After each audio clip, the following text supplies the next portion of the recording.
জিলহজের 10 দিনের ফজিলত আমাদের সবাইকে মনে করিয়ে দেওয়া লাগবে, ঠিক আছে? অনলাইন অফলাইনে সবাই প্রচার করবেন।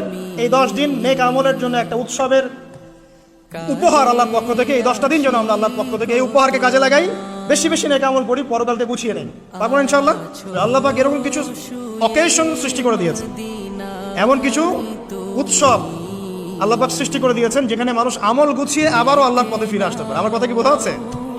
ঠিক এরকমই একটা উৎসব হচ্ছে, একটা অকেশন হচ্ছে আমলের উৎসব, সেটা হলো এই জিলহজ মাসের প্রথম 10 দিন।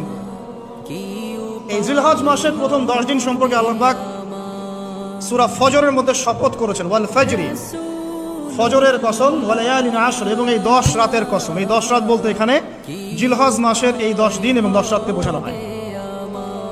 এর ফজিলত সম্পর্কে নবী সাল্লাল্লাহু আলাইহি ওয়াসাল্লাম একটা হাদিসে বলছেন, সহিহ বুখারী হাদিস, আনাস রাদিয়াল্লাহু আনহু ইবনে আব্বাস রাদিয়াল্লাহু আনহুমা থেকে বর্ণিত, নবী করিম সাল্লাল্লাহু আলাইহি ওয়াসাল্লাম বলেছেন যে মা মিন আইয়ামিন আমালু সালিহু ফীহিন্না আহাব্বু ইলাল্লাহ মিন হাযিহিল আইয়ামিল আশরা। আল্লাহ পাকের কাছে এই 10 দিন অর্থাৎ জিলহজ মাসের প্রথম 10 দিনের নেক আমল যত বেশি প্রিয়, আল্লাহর কাছে জিলহজ মাসের প্রথম 10 দিনের নেক আমল যত বেশি প্রিয়, অন্য কোনো আমল এত বেশি প্রিয় না।